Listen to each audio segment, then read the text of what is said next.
दोस्तों नमस्कार।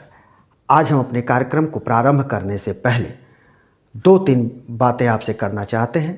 पहली बात यह है कि इन दिनों उत्तर प्रदेश के पूर्वी क्षेत्र में प्रधानमंत्री के चेहरे को लेकर यानी 2024 में प्रधानमंत्री के चेहरे को लेकर एक हवा चल रही है। एक लोगों के मन में ये पूरी तरह से कुतूहल है या यूँ कहें कि हिलोरे ले रही है कि अब 2024 में प्रधानमंत्री पद का जो चेहरा हो वो उत्तर प्रदेश से हो और वो उत्तर प्रदेश के वर्तमान चीफ मिनिस्टर योगी आदित्यनाथ को बनाया जाए। तो हम आज के कार्यक्रम में ये ज़रूर आपको बताएंगे कि ये कौन मांग कर रहा है और क्यों मांग की जा रही है कि योगी आदित्यनाथ को प्रधानमंत्री का चेहरा बनाया जाए 2024 में। और इसी के साथ हम आज के कुछ सुर्खियां भी आपको बताएंगे और विपक्ष किस तरह से हमलावर है प्रधानमंत्री पर, ये इसकी भी हम चर्चा करेंगे। और गृह मंत्री ने क्यों कहा कि प्रधानमंत्री का अपमान देश का अपमान।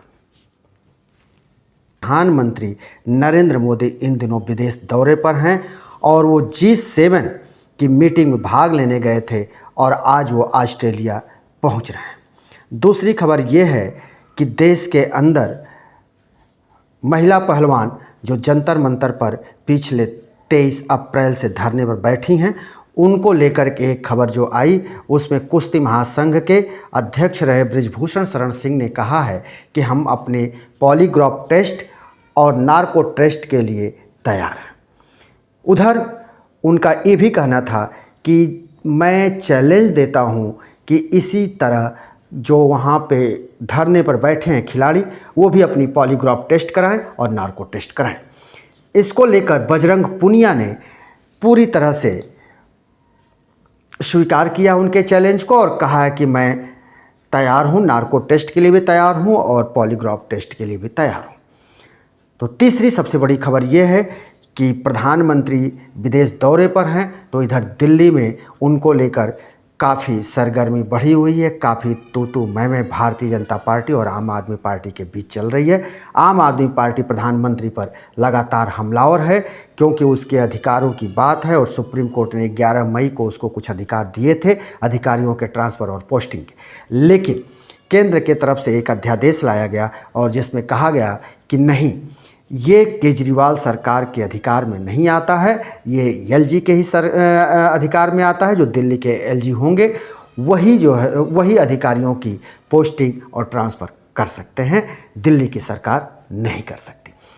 अब इस बात को इतना तुल दिया जा रहा है कि आम आदमी पार्टी के छोटे से लेकर बड़े तक सभी कार्यकर्ता हो या नेता हो या मुख्यमंत्री हो, सभी प्रधानमंत्री नरेंद्र मोदी पर हमलावर हैं और बार बार एक ही बात कर रहे हैं कि देश का प्रधानमंत्री चौथी पास है, इसलिए वो निर्णय नहीं ले पाता है और देश का प्रधानमंत्री पढ़ा लिखा होना चाहिए।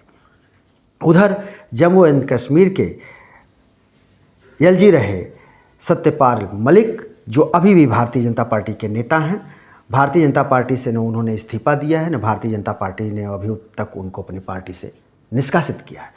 उन्होंने एक बार फिर हमला बोला है राजस्थान के एक कार्यक्रम में और ये कहते हुए उन्होंने हमला बोला कि उस वक्त 2019 का जो चुनाव जीत करके मोदी सरकार आई सत्ता में, वो पूरी तरह से पुलवामा में मारे गए जवानों के नाम पर आई।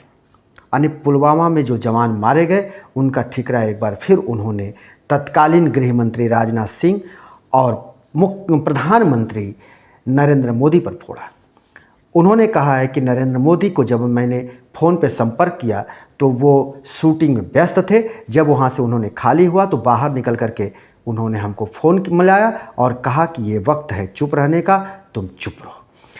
यहीं तक उन्होंने नहीं रुके और उन्होंने कहा कि अगर उस वक्त जांच हो जाती तो तत्कालीन गृह मंत्री राजनाथ सिंह आज जेल में होते। तो दोस्तों ये बातें रहीं, लेकिन जो सबसे बड़ी बात है और महत्वपूर्ण बात है वो है 2024 के चुनाव को लेकर।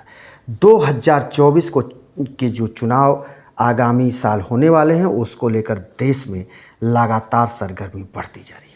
विपक्ष जहां एक तरफ एकजुट होने का दम भर रहा है, वहीं भारतीय जनता पार्टी में भी अब ये कयास लगने लगे हैं कि 2024 का चुनाव मोदी नहीं योगी के नाम पर लड़ा जाए। योगी का चेहरा आगे करके लड़ने की तैयारी में भारतीय जनता पार्टी को लगना चाहिए। और ये लोगों के विचार तो है ही हैं, वहीं भारतीय जनता पार्टी के अंदर भी ये बातें कहीं ना कहीं अंदर खाने से आने लगी हैं। और दोस्तों, हम ये भी बता दें कि प्रधानमंत्री के ऊपर जो इस तरह की बातें अब आने लगी हैं कि 2024 में प्रधानमंत्री का चेहरा योगी आदित्यनाथ को बनाया जाए, उसके पीछे दो कारण हैं। पहला कारण ये है कि अभी हाल के दिनों में कर्नाटक विधानसभा चुनाव के जब परिणाम आए तो भारतीय जनता पार्टी की बुरी तरह से हार हुई थी और कांग्रेस की वहाँ प्रचंड रूप से जीत मिली थी। लेकिन उसी दिन उत्तर प्रदेश में कराए गए नगर निकाय के और नगर पंचायत चुनावों के भी नतीजे आ रहे थे, जिसमें भारतीय जनता पार्टी को ज़बरदस्त सफलता मिली थी और 17 के 17 निकाय क्षेत्रों में भारतीय जनता पार्टी का दबदबा रहा और भारतीय जनता पार्टी के प्रत्याशी को जीत हासिल हुई। तो इसको लेकर के उत्तर प्रदेश में अधिकांश जनता की ये मांग है कि योगी आदित्यनाथ का जो बुलडोजर कार्यक्रम है या जो बुलडोजर नीति है वो लोगों को बहुत पसंद आ रही है और इसको देखते हुए देश में भी प्रधानमंत्री के रूप में उत्तर प्रदेश के मुख्यमंत्री योगी आदित्यनाथ के चेहरे को 2024 में लाना चाहिए। तो दूसरी ये भी है कि प्रधानमंत्री नरेंद्र मोदी जब पहली बार प्रधानमंत्री हुए तो कई भारतीय जनता पार्टी के नेताओं का उन्होंने पत्ता इसलिए काट दिया चुनाव लड़ने से क्योंकि वो 75 साल की आयु पूरी कर चुके थे, वो 75 वर्ष के हो चुके थे। तो ये भी कहा जा रहा है कि नरेंद्र मोदी अगले साल 73 वर्ष से अधिक के हो जाएंगे तो फिर वो प्रधानमंत्री क्यों बन रहे हैं। ऐसी स्थिति में योगी आदित्यनाथ को भी आगे लाना चाहिए और प्रधानमंत्री नरेंद्र मोदी को एक बड़ा दिल दिखाते हुए योगी आदित्यनाथ को आगे लाना चाहिए। तो दोस्तों, इस तरह की डिमांड धीरे धीरे हो रही है, लेकिन पूर्वी उत्तर प्रदेश में, पूर्वांचल में खासकर ये बहुत जोर पकड़ रही है। पूरी तरह से अगर ये कहा जाए तो ये आंधी बनती जा रही है और गांव-गांव, घर-घर ये चर्चा चल रही है कि 2024 में देश के प्रधानमंत्री योगी आदित्यनाथ होंगे या उनके चेहरे पर भारतीय जनता पार्टी को चुनाव लड़ना चाहिए। लेकिन जिस तरह से विपक्ष हमलावर है प्रधानमंत्री नरेंद्र मोदी को लेकर, इस पर भारतीय जनता पार्टी की चिंता बहुत बढ़ गई है और इसी बात को ध्यान में रखते हुए गृह मंत्री अमित शाह ने कहा है कि प्रधानमंत्री नरेंद्र मोदी के ऊपर जो ये हमले हो रहे हैं, जो उनका ये अपमान किया जा रहा है, ये उनके अपमान के साथ ही देश का अपमान हो रहा है और प्रधानमंत्री नरेंद्र मोदी के अपमान से देश का अपमान होता है। तो अब ये इस तरह की बातें चल रही हैं। तो दोस्तों, हम आपसे बार बार ये आग्रह करते हैं कि हमारे द पत्रकार टीवी चैनल को अधिक से अधिक देखने के लिए इसे लाइक करें, सब्सक्राइब करें, शेयर करें और बेल आइकन ज़रूर दबाएं। हम फिर किसी नए कार्यक्रम के साथ आपके सामने हाजिर होंगे। तब तक के लिए शिवमूर्ति दुबे को दीजिए इजाज़त।